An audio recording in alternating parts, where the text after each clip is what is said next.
If you watched the 7th episode of House of the Dragon, no you didn't, because it was so fucking dark no one could see a goddamn thing.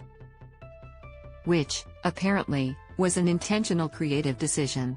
Fans of the show took to Twitter on Monday night to complain about how FKN hard it was to watch the latest episode, called Driftmark, when so much of it was shrouded in darkness. Not even the dimmest screen setting would help, things were still barely perceptible to the naked human eye. The backlash got to the point where, after one watcher tagged HBO on Twitter and demanded an apology for literally a whole episode of black screen, the streaming site actually responded.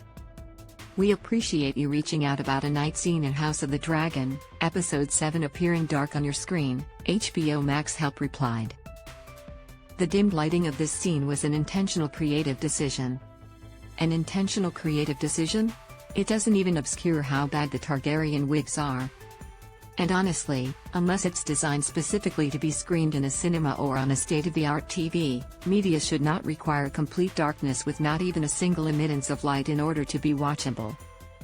If it's on a streaming service, it should be accessible to everyone. Driftmark does make a little more sense when you realize it was directed by Miguel Sapochnik, the same man behind that infamously dark battle scene in The Long Night in Game of Thrones' final season. He got backlash for it then too, but justified his direction by saying it was atmospheric. It made sense that this was the last hope humanity has, the last beacon of light, and from the perspective of where we needed the story to go, which was to reach a surreal, chaotic climax, we needed an environment that was friendly to that, Sapochnik told IndieWire at the time.